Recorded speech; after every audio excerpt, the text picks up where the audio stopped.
Dreaming of a white Christmas, just like the ones I used to know, where the treetops glisten and children listen to hear sleigh bells in the snow. Oh, I'm dreaming of a white Christmas, with every Christmas card I write. May your days be merry and bright, and may all your Christmases be light.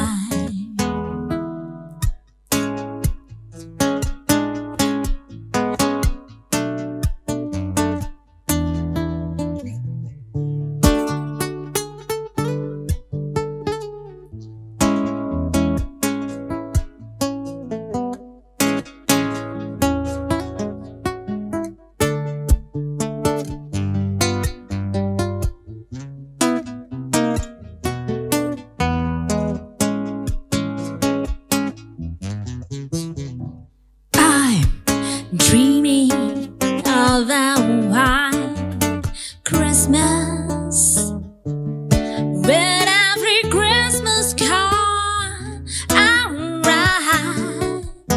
May your days be merry and bright,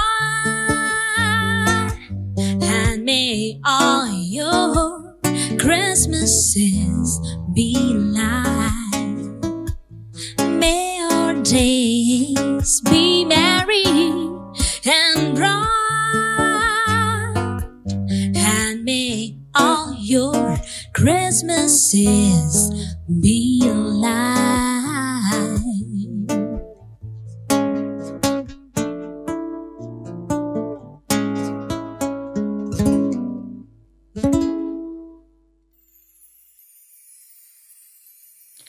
Selamat malam para pemirsa semua di rumah dan saudara-saudara sekalian dalam kasih Kristus yang saat ini ada di rumah.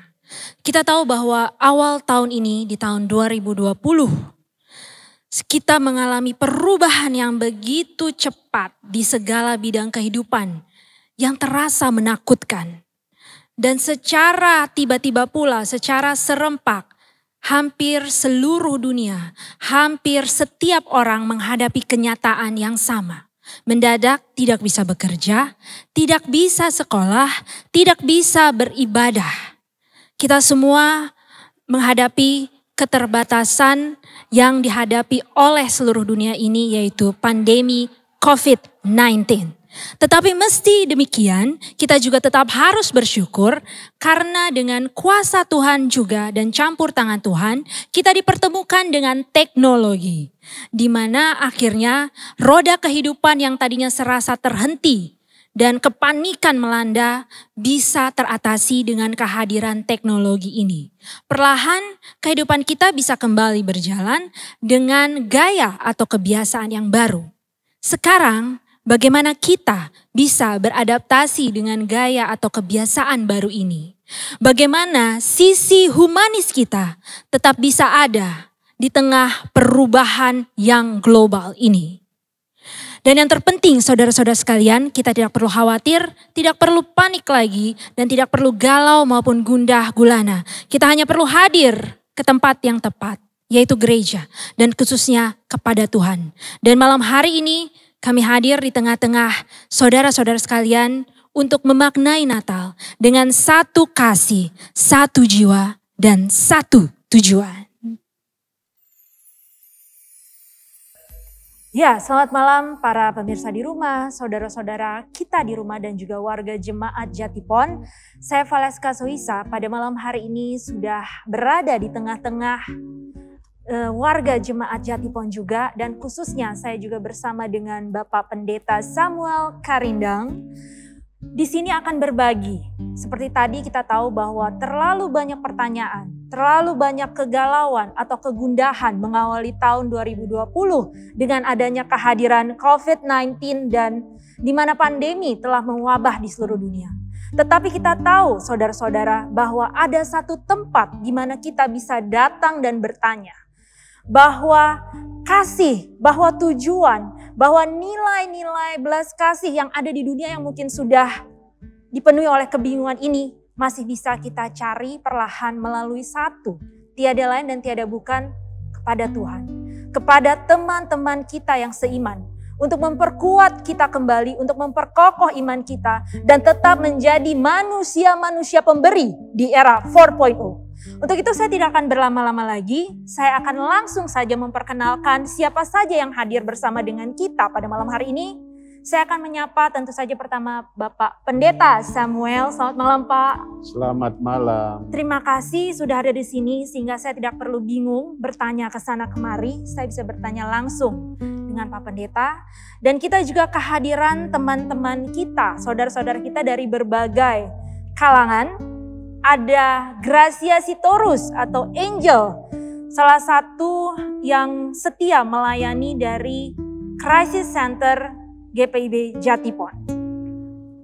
Selamat malam Angel, ini malam. Panggilannya Angel, dia sosok yang lumayan happening di gereja kita. Kemudian ada Jessica. Jessica adalah seorang anak muda juga dari kategorial Taruna ya, pelayanan kategorial Taruna yang juga memiliki kisah luar biasa yang bisa dibagi sehingga bisa menjadi inspirasi dan motivasi bagi kita semua, baik kami yang ada di sini maupun Anda yang ada di rumah.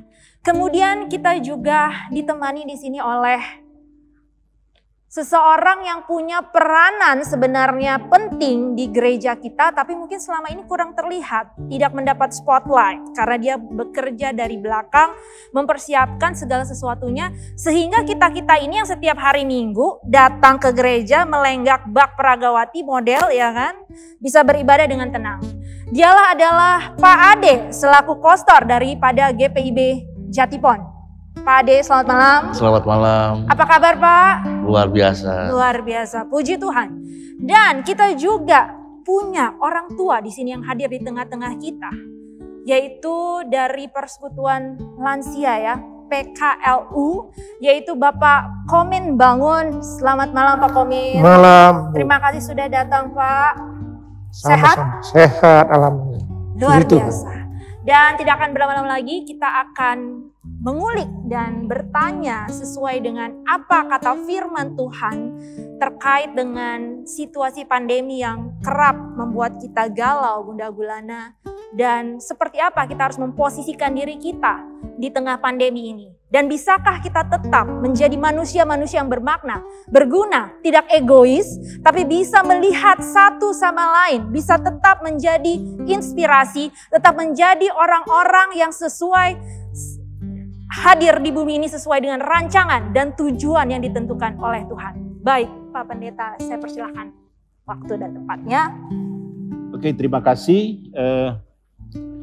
Ada satu kutipan Alkitab yang akan menjadi dasar percakapan kita pada malam hari ini. Dari kitab Filipi 2 pada ayat 2 dan 3. Nah, firman-Nya berkata begini.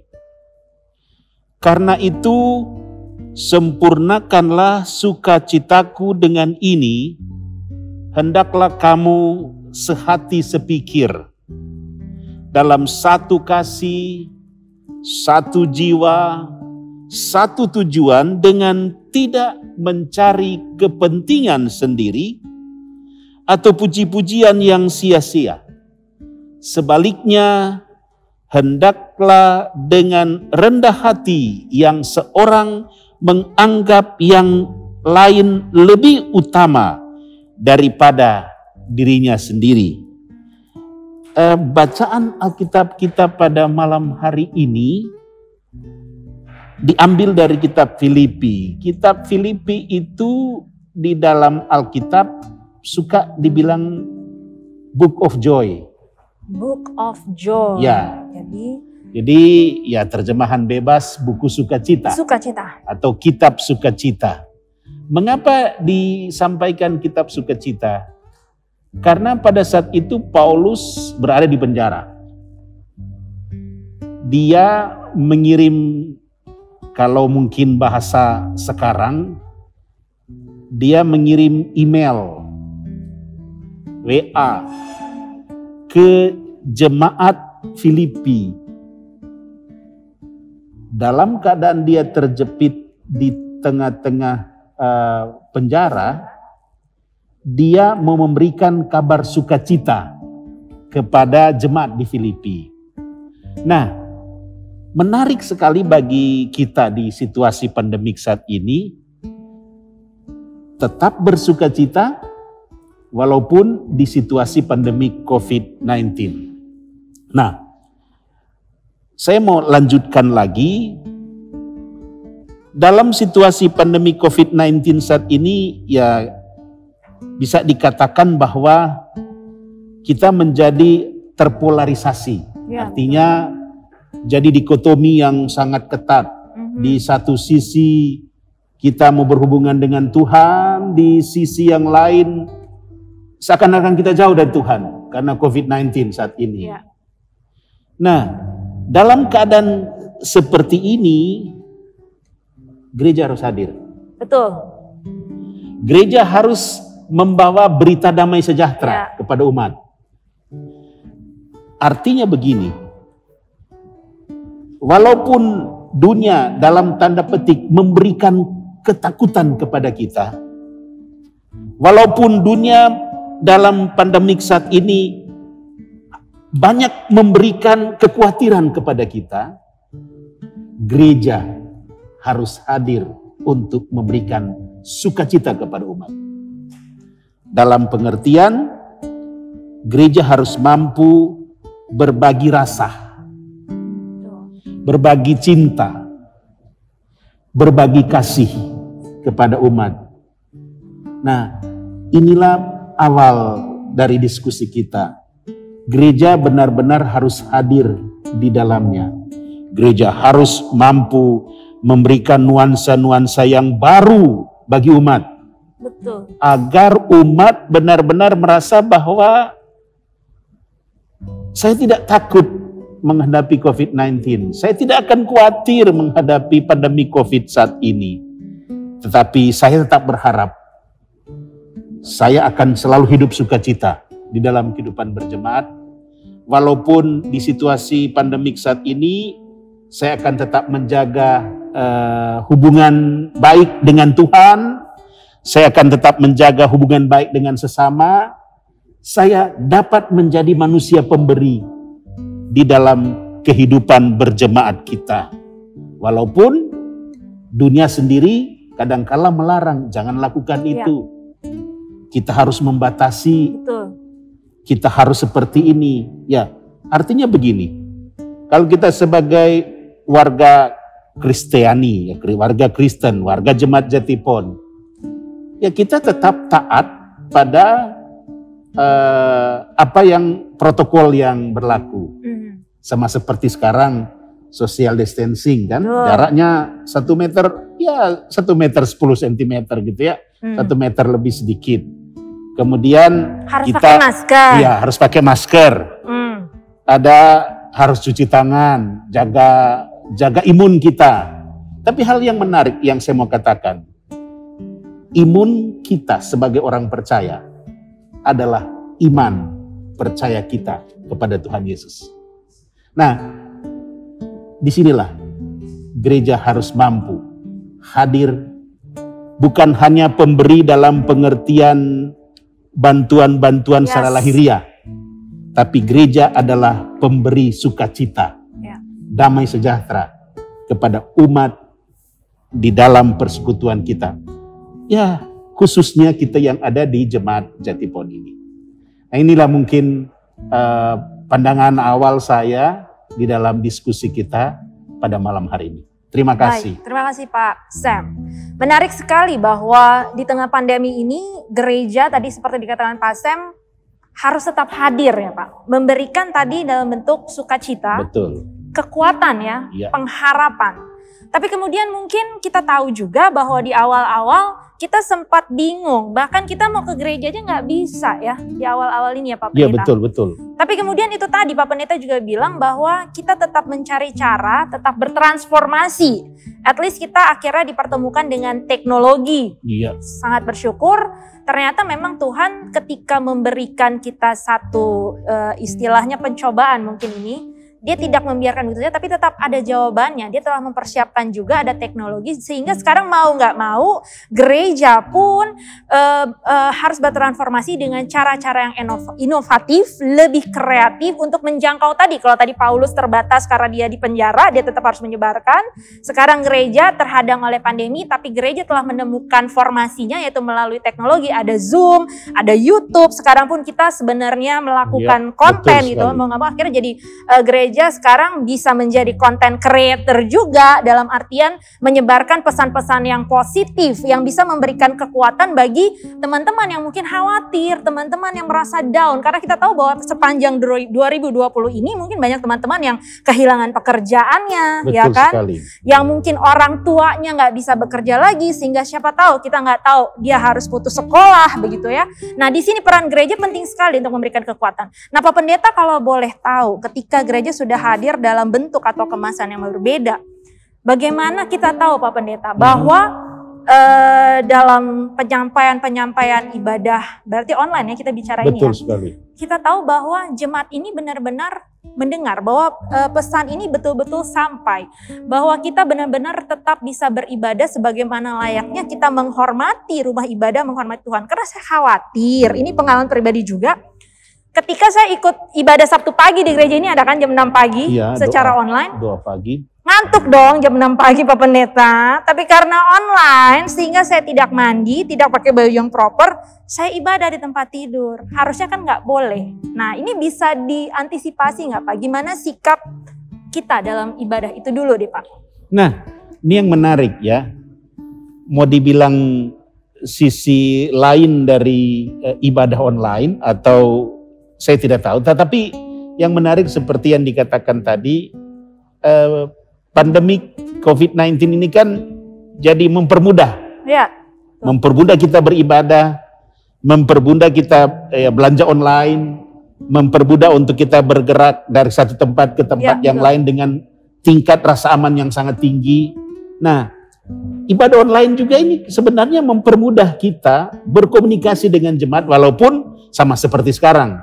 Kita ada di sini, Bapak Ibu jemaat ada di rumah masing-masing untuk bersama-sama hadir di dalam diskusi kita. Nah, persoalan ibadah adalah persoalan hati. Oke. Ya, persoalan hati yang dinampakkan dengan kehadiran kita di tengah-tengah ibadah itu. Persoalan hati yang harus diejawantahkan dengan sikap diri. Ya. Betul. Sikap hati saya saat ini, saya hanya mau terarah kepada Tuhan. Jelas dia punya korelasi yang positif dengan sikap diri saya.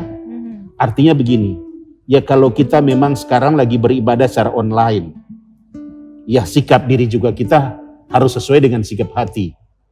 Bagaimana mungkin saya mau beribadah dengan tulus kepada Tuhan, tetapi sikap diri kita asal-asalan. Betul. Ibadah akan kehilangan makna di situ. Jadi marilah kita ya buat bapak-bapak, ibu-ibu, jemaat yang ada di rumah, marilah kita melihat ibadah itu memang dari hati, tapi harus nampak juga dalam sikap kita. Ya, karena soal ibadah online ini kan, kalau kita maknai dengan sikap hati yang tulus, yang jujur, kan Tuhan bilang, ibadahmu akan berkenan kepadaku. Nah itu maksud saya. Jadi sebenarnya itu kembali kepada kesadaran diri kita masing-masing lagi. Betul sekali. Dan tidak, tadi seperti kita katakan bahwa tidak ada keterbatasan ya Pak ya. Dan kembali lagi kalau kita mau memberi untuk Tuhan, tentu kita mau memberikan yang terbaik, ibadah. Iya, berarti kita harus kembali ke diri kita sendiri dan memang tidak ada yang mengontrol, hanya kita dan Tuhan yang tahu tentunya. Nah, sampai di sini kita telah lihat bahwa bagaimana gereja hadir di tengah-tengah kita untuk tetap memberikan ya, dalam bentuk sukacita, dalam bentuk pengharapan dan kekuatan. Tapi kita juga mau belajar, Pak Pendeta, malam hari ini dari teman-teman kita tentang bagaimana mereka mempunyai peranan masing-masing sebagai warga dari gereja itu sendiri. Karena ketika kita bicara tentang gereja, kita tidak bicara tentang bangunan. Betul. Betul ya Pak? Tapi kita bicara tentang hati, karena Tuhan ada dalam hati kita. Berarti orang-orang dalam ini yang telah diutus oleh Tuhan, di mana Tuhan tinggal dalam hati kita masing-masing, punya peranan, tujuan masing-masing dalam hidup mereka. Nah, saya mau mendengar nih, saudara-saudara sekalian di rumah, kita punya beberapa narasumber di sini yang punya begitu banyak peranan dalam hidup mereka sebagai warga jemaat, sebagai anak Tuhan. Dan saya mau mendengar kisah dimulai dari Jessica. Halo, selamat malam Jessica. Selamat malam Kak. Jessica ini umur berapa Jessica? Aku udah mau 17 tahun. Sudah mau 17 tahun, artinya belum sampai 17 ya, sedikit lagi. Sedikit lagi. Nah, menarik dari Jessica ini, saya kenal Jessica dari persekutuan Taruna ya, Jessica. Ini salah satu adik klien. Saya masih ingat Jessica dulu kalau datang di ibadah minggu. Persekutuan Taruna ini menggunakan kupluk. Betul banget. Rambutnya saat itu masih sangat sedikit, ya cepak. Ternyata memang adik Jessica ini memiliki keterbatasan juga waktu itu. Kak. Jadi adik Jessica ini punya sakit yang mana membuat rambutnya rontok sehingga sampai botak. Iya Kak, pernah. Dan itu sejak kelas 3 SD ya? Iya Kak, betul. Nah, kalau kita melihat secara harafiah dari kacamata manusia, saudara-saudaraku semuanya, ketika dalam usia yang begitu muda, masih SD, dia diberikan kebotakan. Pasti ada rasa malu, betul, ketika ada di sekolah. Benar banget Kak. Kemudian saya bertanya waktu dalam pembicaraan, Jessica, kamu ngerasa kayak bertanya nggak, kenapa Tuhan membuat saya jadi botak? Kenapa Tuhan kasih saya sakit ini? Gitu. Ada rasa protes nggak Jessica? Pernahkah kamu saat itu mengasihani dirimu sendiri? Ya, jadi dulu di saat aku mengalami pergumulan itu, ada saat dimana di titik terendahnya manusia, aku protes sama Tuhan. Waktu dulu itu ketika awal-awal aku pernah dibully di sekolah. Dari SD, SMP, SMA aku pernah mengalami hal-hal tersebut. Dari hal-hal tersebut membuat kepercayaan diri aku tuh semakin berkurang. Jadi turun ya? Iya, jadi turun. Akhirnya ada di satu saat di mana aku mempertanyakan segala itu ke Tuhan. Aku mempertanyakan kenapa ini harus terjadi sama aku? Kenapa hal ini terjadi padaku selama 8 tahun dan itu tidak ada respon sama sekali dari Tuhan. Dari situ aku merasa bahwa terkadang tuh Tuhan mengecewakan. Aku pernah berpikir kayak gitu, namun aku sadar ketika itu bahwa semua yang Tuhan berikan padaku, baik itu pergumulan, sukacita, itu semua ada maksudnya. Waktu itu aku juga pernah cerita ke salah satu kakak layan dan beliau juga pernah bilang bahwa apa yang kamu alami itu bisa jadi kelebihan bagi orang lain dan itu bisa menjadi berkat bagi orang lain. Akhirnya dari situ aku mempunyai ambisi. Ketika aku dibully di sekolah maupun di luar sana, aku ingin membuktikan bahwa aku ini mempunyai sesuatu sisi di mana Tuhan mengandalkan aku, di mana aku bisa menjadi berkat bagi orang lain dan bisa menjadi inspirasi bagi orang lain. Gitu Kak. Luar biasa. Jadi pada akhirnya kamu move on ya? Iya betul Bang. Berhasil sadar, iya. Tapi melalui doa juga ya, pergumulan, iya, betul, baru kamu bisa move on. Jadi iya. Banyak orang kan ketika dia merasa kurang dirinya, entah itu apapun ya, entah itu cacat, entah itu apa, dia jadi marah sendiri. Iya. kemudian dia jadi membenci Tuhan. Tetapi Jessica luar biasa, dia malah mencari Tuhannya ya, dalam kekecewaan dia mencari Tuhannya. Sama seperti tadi saya bertanya dalam kegalauan dunia ini, saya bertanya datang kepada Pak Pendeta, Jessica mencari Tuhannya. Kemudian apa Jessica? Yang berkat tadi kamu bilang pada akhirnya dari kekurangan itu malah kamu bisa menjadi berkat buat orang lain. Apa sih yang telah kamu berikan kepada anak-anak seusiamu atau mungkin di atas usiamu Jessica yang kamu share, kamu bagi? Ketika aku mengalami semua itu, pasti kan Tuhan mempunyai rancangan dalam kehidupan aku sendiri. Betul. Akhirnya melalui pergumulan yang aku alami, aku sadar bahwa aku bisa menguatkan orang lain, baik itu dalam curhatan, baik itu dalam kesaksian dalam IHMPT Teruna, maupun hal-hal lainnya. Selain itu juga aku menunjukkan bahwa dengan keterbatasan aku bisa aktif di luar rumah. Misalnya aku ikut organisasi-organisasi lain, aku juga bisa aktif dalam gereja, seperti itu Kak. Baik, jadi kamu menjadi pendengar yang baik tadi ya buat orang lain, terus kamu memberikan motivasi juga berarti. Nah ini bentuk-bentuk pemberian juga, karena ketika kita bicara memberi sama seperti bagaimana tadi gereja memberi, kita tidak hanya bicara tentang materi, betul tentunya, banget, tapi ada banyak sekali bentuk memberi. Dan ini memang pas saya rasa tema di Natal ini, menjelang Natal, karena Natal itu identik dengan kasih dan juga kita saling memberi satu dengan yang lain. Nah, ini adalah satu contoh cerita yang menarik yang mungkin bisa menjadi kekuatan juga buat yang mendengarkan di rumah saat ini. Tapi waktu pandemi ini sendiri, kamu gimana Jessica? Untuk pelayanannya sih tidak bermasalah ya Kak, karena walaupun dalam masa pandemi kita masih mempunyai teknologi. Jadi untuk aktif dalam pelayanan, saya juga bisa menggunakan aplikasi Zoom, Google Meet dan sebagainya. Masih sharing juga ya? Iya, masih sharing. Dan sekarang Jessica sendiri udah sembuh? Puji Tuhan, aku udah sembuh selama setahun. Oke. Udah setahun. Sembuhnya gimana? Prosesnya ada? Nah, yang ajaibnya itu mujizat dari Tuhan, aku sembuh karena aku membaca Alkitab setiap hari di Mazmur 91. Jadi setiap hari aku membaca pasal itu selama udah setahun Kak. Jadi aku baca itu dan puji Tuhan, Tuhan menjawab doaku melalui Mazmur 91 itu Kak. Oke. Kamu baca Alkitab terus? Iya, ini udah habis selesai dari awal sampai akhir? Aku bacanya Mazmur 91. Itu. Iya. Oke. Jadi dari situ ya? Iya, dari situ. Kekuatan ya sendiri ya. Betul, baik. Luar biasa, sebuah mujizat di tengah-tengah kita ya, nyata. Jadi kalau kita mau percaya, kita mau serahkan, memang tidak ada yang mustahil. Semua bisa. Kemudian kita juga mau dengar kisah yang lain, yaitu dari seorang yang mungkin selama ini tidak terlihat ya, saudara-saudara. Seringkali kita ke gereja itu pergi tinggal masuk gereja tinggal lenggang kakung, peletak-peletok ya kan dengan sepatu kita.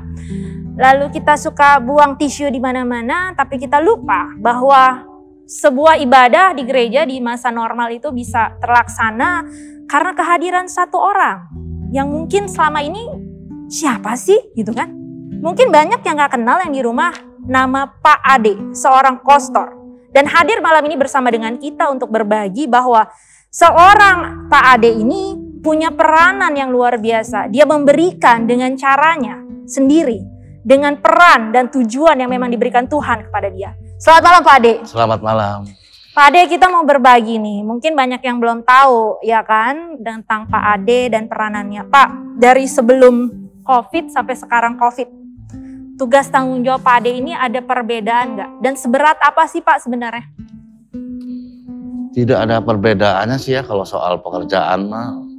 Karena walaupun sebelum COVID kita harus tetap dibersihkan ruangan gedung gereja, halaman, kamar mandi. Sampai kamar mandi ya? Iya. Ya semuanya deh. Tapi dengan pandemi ini berarti harus lebih steril dong Pak. Ada semprot-semprot khusus, ada tambah harusnya lebih. Tugasnya ada lebih dibanding yang sebelumnya. Ya saya akui sih dengan adanya COVID ini penambahan jam kerja itu seperti penyemprotan, pengelapan agar virus corona ini tidak menyebar di jemaat. Ya saya perlu ini tetap semangat gitu loh. Tetap semangat ya. Tetap semangat. Contohnya walaupun sampai malam-malam ada acara, saya tetap nungguin. Setelah mereka selesai, saya semprot. Kalau yang udah terlalu malam ya saya ngepel besok paginya. Sampai jam berapa paling malam pernah?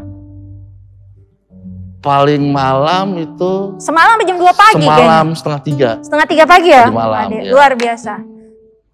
Paling ini setengah 11. Nah, kalau nggak ada kehadiran Pak Ade, tidak akan terlaksana juga kan tempat-tempat yang kita pakai saat ini ya Pak Ade ya. Itu tanggung jawab seorang Pak Ade Kostor. Nah, Pak Ade punya anak berapa? 2. Udah sekolah? Dua-duanya sekolah, satu kelas 3, satu kuliah. Satu kuliah, Ya. luar biasa. Kalau dihitung Pak Ade dengan dengan kacamata dan akal ya manusia biasa, sebenarnya di zaman ini cukup nggak? Nggak cukup, saya juga sempat bingung kan. Sempat Dulu, bingung ya iya. Pak? Bingung kenapa Pak Ade? Karena pas anak saya pengen kuliah kan memang nggak ada uang tuh. Ya. Akhirnya kan saya bengong di belakang gereja, saya bengong aja. Ada salah satu majelis lah, nyamperin saya. Kenapa katanya? Nggak punya uang, saya bilang. Ya udah, ini aja, kuliah aja. Uang dari mana? Saya bilang. Udah, tulis pinjaman katanya. Ya udah, saya ini dulu sama istri kan, komunikasi gimana nih, ditawari anak untuk kuliah. Kata istri, ya udah Pak katanya. Ya udah, akhirnya saya tulis surat. Di dalam pemotongan itu pun saya dikasih keringanan, puji Tuhan. Luar biasa. Iya, Jadi ada caranya ya Pak ya? ada cara Tuhan. Ada cara Tuhan yang selalu hadir untuk kita. Iya. Jadi sebenarnya kalau saya boleh bertanya, untuk apa pusing-pusing sendiri, khawatir-khawatir Nah, sendiri dari ya? peristiwa itu akhirnya saya berpikir, karena ada pernah seseorang itu presbiter sini ya, saya nggak sebut nama, nggak enak. Iya. Dia pernah berpikir, kerja aja yang benar lo di gereja katanya. Tuhan tahu apa yang lo butuhkan. Itu bahasanya presbiter itu agak karena pergaulan kan, Tuhan tahu apa yang lo butuhkan. Ya saya lakukan. Dengan Saya hitung-hitungan waktu, sebaik-baiknya. mau hari libur, mau hari apa, pokoknya udah saya kerjain aja. Luar biasa. Hati yang betul-betul melayani dengan tulus artinya ya. Iya, karena orang presbiter itu pun pernah waktu itu acara paduan suara Maluku, ya maaf ya, makan-makan kan agak inilah. Akhirnya dia datang ke saya nyamperin, dia ikut ngepel. Udah bro, gua aja ikut yang ngepel katanya, lu cuci aja piring-piring. Itu jam setengah 11 malam. Luar biasa. Dan Pak Ade ini tidak pernah khawatir sedikit pun ya Pak Ade. Pak Ade bilang ada aja gitu kan jalannya ya. Kalau tadi boleh dibilang dia bingung, gimana anak saya mau biaya kuliah. Tapi ternyata ada caranya. Dari mana? Dia hanya meminta kepada Tuhan. Sekarang yang menarik lagi dari Pak Ade adalah saudara-saudara, meskipun dia terbatas secara ekonomi, secara materi, ya di kacamata dunia. Tetapi saya dengar dari beberapa yang saya wawancara bahwa beliau masih memberi. Luar biasa. Bagaimana dengan kita atau Anda? Mungkin gaji 10 juta per bulan, tapi apakah Anda mau menolong sesama Anda, sekitar kita? Saya melihat Pak Ade, saya mendengar ceritanya luar biasa. Pak Ade ini masih memberikan bantuan dengan gaji yang bukan berlimpah. Dia masih memberikan bantuan untuk sesama tetangganya. Betul Pak Ade? Betul, Bapak Lesa. Kok mau Pak Ade? Hidup sendiri aja pusing. Karena saya termotivasi dengan jemaat di sini juga. Dengan orang-orang yang pernah memberi saya berkat. Jadi saya berpikir, oh kok saya nggak berbuat apa-apa sama orang itu, tapi dia langsung kasih berkat ke saya gitu. Bukan bentuk uang aja ya, ada sepatu, baju, celana. Ya. Karena awal mula saya datang ke sini itu cuma celana 3, baju 2, 1 dus fulmi. Awal saya ke Jatipon. Itu pengalaman-pengalaman itu yang saya jadikan motivasi saya untuk menolong orang. Menolong orang. Baik. Dan contoh-contoh di jemaat sini. Mau dia jemaat biasa atau presbiter, dari Pelkat juga ada, pokoknya semua deh. Itu motivasi saya untuk menolong orang. Dan apa yang Pak Ade rasakan ketika boleh berbagi sukacita, boleh berbagi sedikit penghiburan dengan orang-orang ini Pak Ade? Sukacita aja, saya ada damai aja. Jadi di keluarga juga kayaknya enak gitu. Saya juga bingung, beda lah dengan saya yang dulu tuh. Waktu itu saya juga pernah ya, kerja hitung-hitungan. Jadi jam 5 saya pulang. Disuruh-suruh terus nih, nggak dikasih duit. Dalam artinya kan, Jadi saya ikut teman-temannya kan, malah tambah susah. Di rumah berantem terus saya sama istri. Tapi berbeda ketika... Akhirnya saya coba lagi, Ya. jalan yang benar lagi. Pelan-pelan ya puji syukur juga. Dengan datangnya COVID justru lebih membawa saya berkat. Justru lebih membawa Membawa saya berkat di COVID. Iya. Padahal mungkin orang di luar sana pada pusing katanya. Iya. Iya kan? Kurang uang, kurang pemasukan, Betul. tapi justru berkat tetap datang menembus segala keterbatasan, menembus pandemi, nggak ngaruh ya Pak Ade ya? Iya. Sekarang saya kuliah, anak nggak perlu ngutang lagi. Nggak perlu ngutang lagi. Nggak perlu.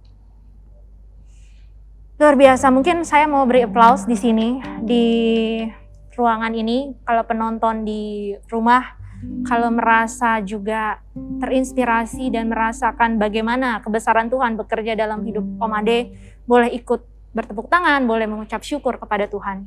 Terima kasih Pak Ade untuk sharingnya malam hari ini.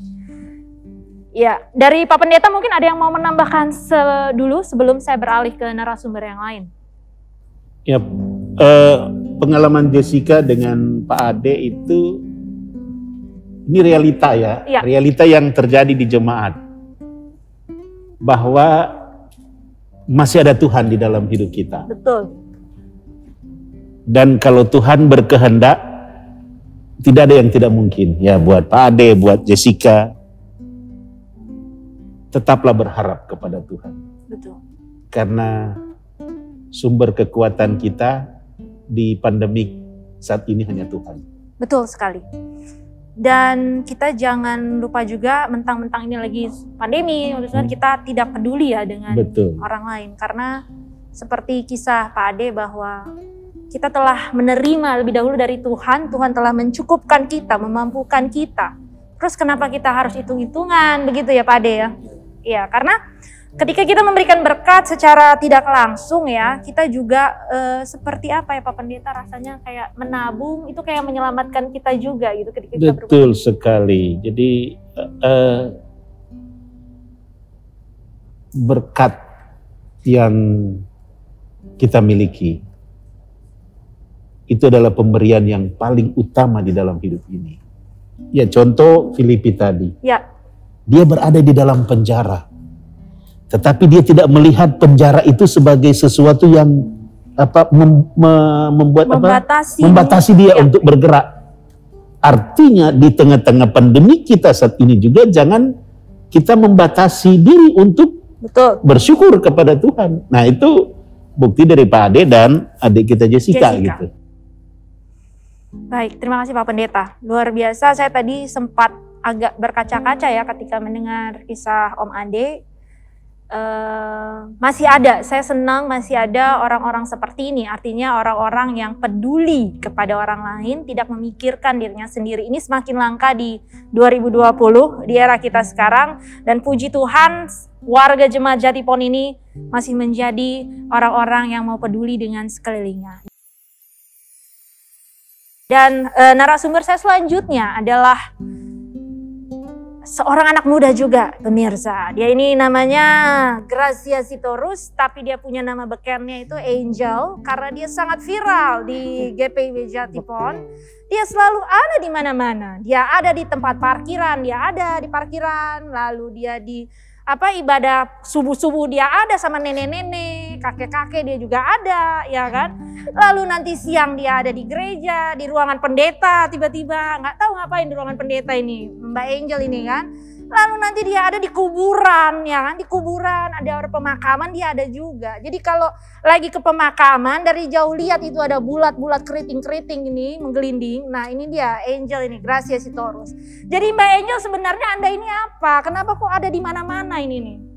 Saya masuk tim krisis center dan tim kedukaan. Krisis center ya dan tim kedukaan. Iya. Nah, apa yang membuat kuliah ya Mbak Angel? Kuliah. Umur 20 tahun. Waktu bergabung dengan krisis center ini usia berapa? 17. Kok umur 17 tahun gabungnya di krisis center sih yang ngurusin orang jenazah-jenazah ini? Kenapa nih coba? Karena pertama kali sih diajak terus mau nggak ikut, terus aku bilang coba dulu lah. Kak kalau misalkan nyaman dan merasa terpanggil di situ oke, boleh. Tapi kalau memang enggak, mungkin skip dulu ya Kak. Aku bilang gitu ke kakak yang ngajak sih. Terus akhirnya ikut sekali 2 kali tertarik. Terus berpikir oh iya ya, ini kita tuh pelayanan dilihatnya sama, kalau krisis center lebih tepat ya, krisis center dan tim kedua itu dilihatnya itu masyarakatnya luas. Bukan hanya orang gereja, orang luar gereja pun melihat kita. Dan kita pun dengan adanya kita berbaginya dengan orang luar gereja pun iya. Tidak hanya include kalau kebanjiran orang gereja doang yang dapat konsumsi. Selama kita punya lebih, kita membagikan orang yang di luar gereja gitu. Oke, baik. Dan selama pelayanan ini kan saya rasa di crisis center itu bukan pelayanan yang enak ya. Deket-deket tanah, becek, ya kan. Jam 3 pagi digedor-gedor orang. Iya, di calling gitu. Saya belum kepikiran nih, kok di usia 17 tahun mau loh gitu loh. Yang kamu rasain apa? Apa kamu gak kepingin hang out bareng teman? Kenapa lebih memilih melayani yang seperti ini ketimbang misalnya hang out lah bareng teman, nonton lah, kongko-kongko gitu? Karena mungkin ada waktu-waktunya kali Kak ya. Dimana saya Angel harus pelayanan, yaitu porsinya aja pelayanan. Pasti ada juga waktu dimana gak selalu pelayanan dong Kak. Ada porsi dimana, oh nih gue kayaknya udah capek nih. Aku udah capek pelayanan, bolehlah sekali-sekali nongkrong, main sama teman-teman. Itu ada porsi, ada jamnya, ada waktunya. Itu semua yang penting kita bisa mengelola waktu kita semaksimal mungkin. Tapi tidak mengurangi juga waktu kita di dalam pelayanan kita. Gitu, kalau boleh tahu, berapa jam paling lama kamu pernah pelayanan? Berapa jam? Iya, dalam sehari. Dalam sehari bisa Kak, saya 12 jam keluar rumah. 12 jam di luar? Dari pagi ketemu pagi lagi bisa juga Kak. Luar biasa. Bisa. Kalian tahu guys, ya kan anak muda guys dong. Apa yang Angel berikan di sini adalah waktu. Tahukah bahwa waktu adalah justru yang paling berharga dalam hidup ini. Tetapi dia berikan untuk Tuhan ya, untuk Tuhan. Kemudian memang untuk sesamanya, luar biasa. Padahal Angel ini masih sangat muda ya, sampai sekarang ini baru 20 tahun gitu tadi. Dan ketika COVID melanda, ada imbasnya nggak sih dampaknya dalam pelayanan Kalau sendiri? dalam pelayanan sih enggak Kak. Tetap menjalankan sebagaimana tim kedukaan berjalan juga. Mungkin kalau ada banjir-banjir juga tetap menjalankan tugas kita di dalam banjir-banjir melayani. Tetap gak ada berubah sih Kak. Kamu nggak takut gitu ya dengan ketularan apa kena Mbak Koronces gitu nggak? Takut pasti ada Kak. Tapi selama kita bisa melindungi diri kita sendiri dengan menjaga semua protokol, cuci tangan, pakai masker, mungkin akibatnya bisa lebih kecil kemungkinannya. Asal kita bisa jaga diri kita. Iya. Gitu Kak. Baik, terima kasih. Jadi tadi ketika kita bicara memberi, kembali lagi saya ingatkan, memberi tidak sebatas materi. Jadi ada yang tadi Kak Angel ini, Mbak Angel memberikan waktu dan penghiburan bagi yang ditinggal. Nah sekarang kita beralih ke Bapak Komin Bangun, ini yang sudah sepuh ya Pak, dari PKLU, Lansia Perwakilan. Selamat malam Pak Komin. Malam. Baik Pak, sehat kondisi keadaan? Sehat, puji Tuhan. Puji Tuhan ya Pak Aman. Nah Pak Komin ini juga seseorang yang setia dalam pelayanan ya Pak. Dari tahun berapa Pak Komin? Kalau tahunnya saya tidak berurut. Tidak berurut? Tidak berurut gitu ya. Awalnya dulu 92, 96. Baik. Ya, itu satu periode itu pada waktu itu. Kemudian berapa tahun kemudian ya, 12 tahun atau berapa. Jadi mulai 15, 17, 19, sampai 22. Oke, gitu. jadi sampai hari ini masih ya Pak ya pelayanan? Masih. Jadi Pak Komin ini salah satu yang masih setia memberikan pelayanannya ya. Ini apa yang membuat Bapak tetap setia nih sampai hari ini? Pada usia sudah 70-an ada. Kalau soal setia berhitung tahun, bukan begitu juga maksudnya. Yang jelas kita duduki jabatan presbiter ini periode ini ke periode ini gitu. Jadi nunggu selesai lah. Kan ya, gitu. Ya. Tapi tetap kan maksudnya dalam periode tersebut memang melakukan yang terbaik, memberikan yang terbaik. Ya, apa yang terbaik kita bisa laksanakan. Cuma dengan situasi pandemi ini Ada perubahan? Ada perubahan-perubahan besar bagi mereka-mereka yang sudah di atas 60 tahun. Iya. Jadi sudah banyak aturan-aturan yang harus kita ikuti. Ya. Jadinya mungkin ada Pak Pendeta di sini supaya mereka-mereka yang sepuh itu yang dinyatakan 60 ke atas itu, apakah nggak ada wadah buat mereka? Memang ada PKLU benar, ya PKLU benar. Tapi mungkin tidak menjangkau secara keseluruhan, ya. Maksud saya itu menjangkau seluruh jemaat, begitu juga presbiter yang masih bertugas, supaya ada wadah tempat mereka bisa kumpul beribadah. Maksudnya setelah datangnya pandemi ini? Iya. Oke. Karena terbatas ya Pak untuk PKLU iya, kan ya? Karena kan selalu dibilang batasan untuk bisa masuk ke gereja ini 16 sampai 59.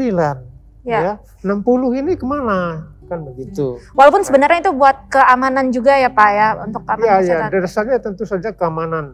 Karena mungkin secara protokol kesehatan mereka-mereka yang sudah 60 ke atas itu sepertinya gampang dimasuki oleh virus itu sendiri. Ya, betul. Nah, tapi ya itulah sebagai kehidupan beragama, sebagai kehidupan untuk melayani. Kemana kita mau melayani? Ya, jadi ada kerinduan juga ya, karena ada keterbatasan tadi untuk gimana nih Pak Pendeta menanggapi dari sisi umur ya yang sudah lansia memang. Kan memang tidak bisa secara fisik hadir, dan kalau lewat teknologi mungkin juga ada keterbatasan mereka ya, karena harus beradaptasi dulu gitu kali Pak. Nah, inilah sebuah tantangan ya, tantangan dari gereja harus memberi jawab bagi masalah-masalah seperti Pak Bangun sampaikan tadi. Nah, gereja harus memberikan solusi. Solusinya sebenarnya sudah bisa kita sudah terlihat. Nah, sama seperti sekarang, sejak Advent pertama kemarin, kita sudah beribadah luring daring, ya. Artinya bisa kita berada di sini dan berada yang di luar, di rumah masing-masing. Nah, itu salah satu bentuk yang sudah mulai kita buka perlahan-lahan. Yang sebelumnya kan tidak bisa. Iya, sama sekali nggak bisa. Sama sekali tidak bisa. Ya, kalau mau dilihat sih sekarang dalam keadaan kondisi penyebaran pandemik yang makin banyak jumlahnya. Ya, malah kita di sini buka ibadah gitu ya. Iya. Tapi memang ibadah yang kita buka bukan asal-asalan ya. Kita buka dengan protokol COVID yang ketat gitu ya. Sama seperti yang kita ceritakan tadi. Nah, hal yang sama juga untuk PKLU. Ini bukan akhir. Ya, ibadah-ibadah yang kita buat saat ini bukan akhir. Ini baru langkah awal. Masih akan ada lagi gerakan-gerakan yang akan kita buat untuk memfasilitasi ibadah di anak-anak di PLK, PA, PT dan PKLU. Ya. Itu kita akan mencoba untuk terus mencari bentuk-bentuk baru. Ya, betul. Masih terus berproses ya Pak. Pelayanan kita ke depan. Kami berharap tidak terlalu lama. Yang jelas ketika vaksin itu sudah ditemukan dan sudah menyebar ke seluruh masyarakat, ya kita benar-benar sudah beribadah di normal, ibadah normal yang selama ini kita buat. Nah, kita tinggal menunggu, kita berdoa kepada pemerintah supaya vaksin itu bisa ditemukan sehingga proses ibadah selanjutnya bisa berlangsung seperti sebelum ada COVID. Nah, itu sementara kita mencari bentuk-bentuk baru untuk pelayanan baik di PLK, PA, PT maupun di PKLU. Baik, jadi mungkin menunggu saja ya, karena kita masih berproses ya, ini sama-sama masih belajar mencari bentuk-bentuk yang baru ya Pak Pendeta ya. Kalau sekarang kalau boleh tahu ini baru setengah untuk yang bisa hadir ibadah langsung, setengah dari jumlah warga kita atau gimana sistemnya? Yang hadir itu kan kita sekarang memakai pola pendaftaran secara online ya. Jadi kalau bapak-bapak, ibu-ibu usia yang sudah diberikan itu bisa mendaftar secara online, baik melalui Korsek atau melalui online yang ada di komputer, yang ada di HP kita, atau bisa mendaftar ke kantor gereja gitu. Jadi ya kita baru targetnya 110, 120 sekali beribadah. Nah, itu terus yang kita buat. Nah, memang majelis jemaat memang harus kreatif. Sehingga membuat ibadah kita ke depan menjadi satu sukacita. Bukan saya beribadah, saya takut. Iya, saya beribadah, betul. Nanti saya khawatir dapat ini. Jadi kekhawatiran, ketakutan yang ada itu kita kikis perlahan-lahan supaya pada waktu kita ibadah seperti ibadah normal. Ada sukacita di hati seperti Book of Joy yang di kitab Filipi ini. Luar biasa. Pak, tapi ngomong-ngomong kalau Pak Pendeta sendiri, ini di luar konteks ya, cuman kalau ibadah di gereja sendiri waktu membawakan firman ini tetap harus pakai masker. Gila ya, nggak kebayang ya rasanya ya. Ya memang sama seperti sekarang ini kan. Iya. Tapi karena kita sudah terbiasa dengan menggunakan masker, ya mau tak mau kita harus akhirnya menggunakan terbiasa. Masker. Ya. Akhirnya bisa karena terbiasa. Iya, betul sekali. Oke, para hadirin yang di rumah dan juga teman-teman sekalian, aku juga mau nanya nih, tapi untuk siapa ya? Untuk Angel kali ya. Angel, yang anak-anak muda nih. Pak Pendeta, aku pengen tahu, kalau ibadah online ikut di rumah gitu, kalian tuh biasanya sharing gadget dengan misalnya, terserah lah ya, mungkin adik atau mama, atau malah justru ibadah dengan gadget masing-masing. Karena kan ini kita membahas, tadi ada statement dari Pak Pendeta bahwa kehadirannya teknologi ini dengan adanya pandemi justru sebenarnya mendekatkan yang jauh dan membuat yang dekat itu semakin melekat, harusnya kan gitu. Nah, kalau dari yang muda sendiri gimana nih kalau ibadah online di rumah, apakah kalian sama-sama buka laptop itu ibadah sama atau justru pakai gadget masing-masing di ruangan masing-masing? Jessica dulu. Kalau aku sih bareng adik-adik aku satu gadget gitu Kak. Satu gadget, iya. Adik-adik. Jadi benar ya, jadi makin lekat. Iya betul. Kalau Angel gimana Angel? Satu laptop bareng-bareng. Satu laptop bareng-bareng juga. Jadi benar ya, makin melekat ya. Aku Iya, pikir tadi takutnya gini Pak Pendeta, dengan kita ibadah online punya gadget masing-masing di rumah, ya udah pakai gadget masing-masing. Sendiri. Ternyata enggak. Enggak. Puji Tuhan kalau gitu, Tuhan. ya kan. Baik, saudara-saudara sekalian, tadi kita sudah mendengar bahwa bagaimana di tengah situasi yang terbatas, sama seperti kita belajar dari Filipi, Book of Joy, tadi bahwa Paulus dalam situasi dia di tengah keterbatasan adalah di dalam penjara. Tapi dia tetap bisa membagi atau memberikan pesan-pesan firman Tuhan, bisa memberikan sukacita, bisa memberikan harapan melalui situasi dia yang sulit, di penjara kurang sulit apa gitu kan. Nah, kita juga berada dalam posisi yang kurang lebih sama dengan Paulus, background dalam ayat quote kita pada malam hari ini. Keterbatasan kita atau keterbatasan dunia boleh dibilang ya, semua orang memang sedang menghadapi dilema atau pandemi yang sama. Tetapi ini tidak berarti menjadikan kita menjadi manusia-manusia yang egois, yang mementingkan diri sendiri, tidak. Kita tetap bisa menjadi manusia-manusia yang bisa memberikan makna kepada orang lain. Dan kalau dibilang semua terbatas, ruang gerak terbatas, saya rasa tidak lagi. Pak Pendeta tadi juga udah bilang, sudah terlalu banyak teknologi yang ada di sekeliling kita yang sudah disediakan, ya kan, melalui tentu saja campur tangan Tuhan juga yang bisa memberikan kita tetap media untuk tadi memberi apapun bentuknya. Misalnya seperti Jessica, dia memang memberikan motivasi melalui kisah lamanya ya, experience-nya dia, memberikan inspirasi. Kalau anak muda bisa pakai sekarang konten istilahnya ya Jessica. Iya. Dia bisa rekam dirinya di YouTube gitu kan, lalu dia share. Wah, jadi influencer dalam bidang rohani, siapa tahu ya iya, kan? Benar. Seperti Angel, kalau Angel memang fungsi dan tugasnya sebagai penghiburan untuk yang berduka memang nggak ngaruh mau ada COVID atau enggak ya Angel gitu. Dia memang tetap harus berjalan karena dia sudah yakin bahwa memang tujuannya itu ada untuk itu. Pelayanannya dia di seksi itu. Kemudian kita lihat Om Ade juga, ya kan. Om Ade ini luar biasa sekali, hidupnya dipakai dan hidupnya benar-benar hanya bergantung sama Tuhan.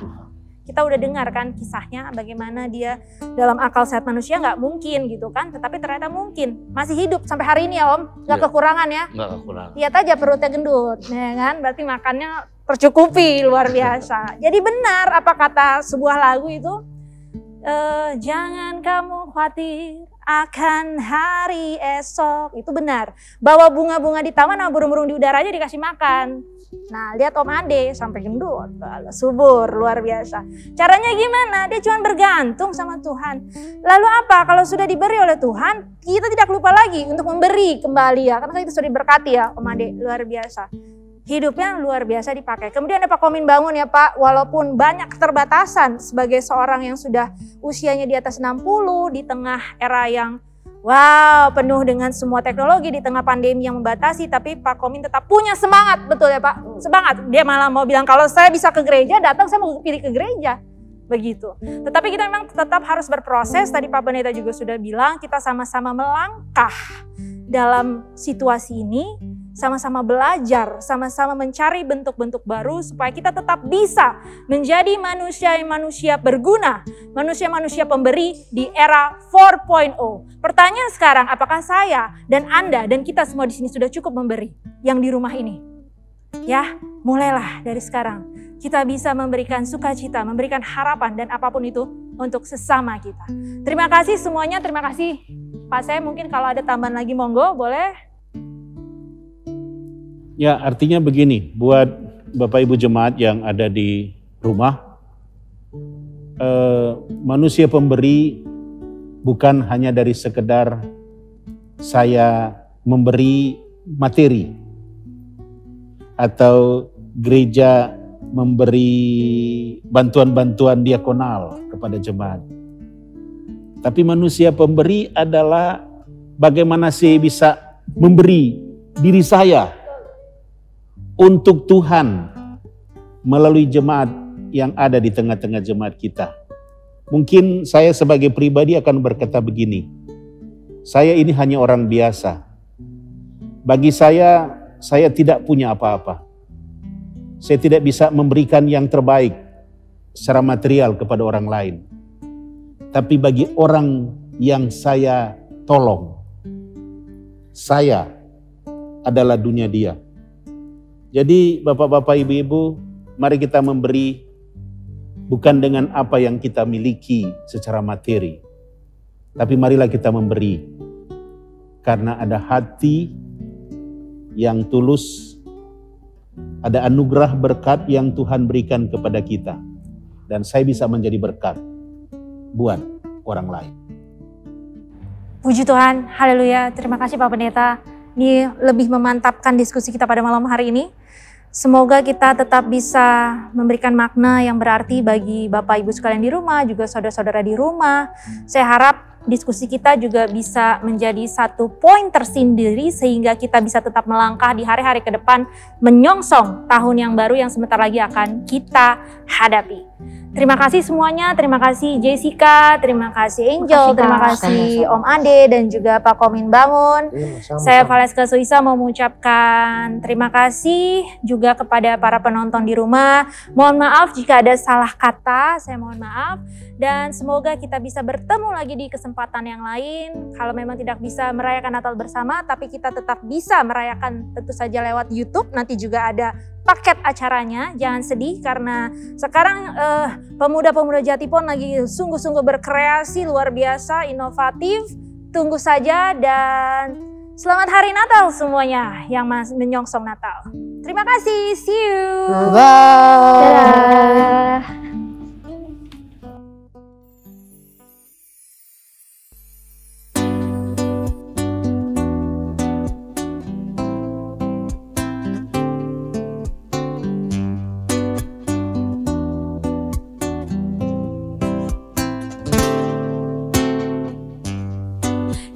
Yourself a merry little Christmas.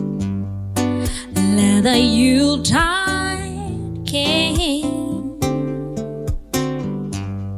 From now on, our troubles will be out of sight.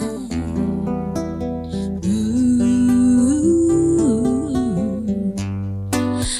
yourself a merry little Christmas.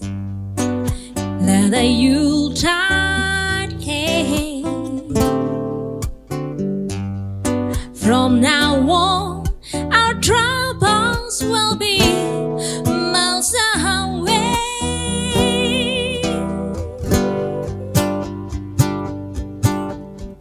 Here we are, as in olden days, happy golden days of yore.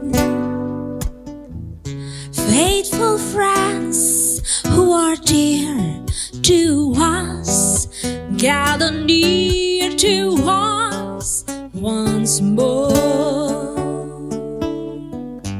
Through the years, we all will be together, if the fates allow. Hang a shining star upon the highest bough,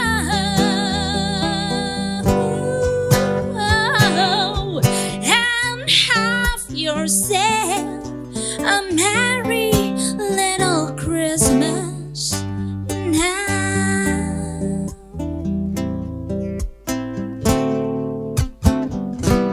Here we are, as in olden days, happy golden days of yore. Faithful friends who are dear to us, gather near to us once more. Through the years, we all will be together, if the fates allow.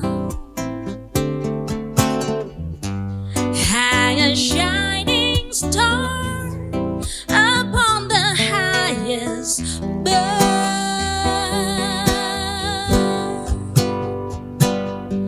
So have yourself a merry little Christmas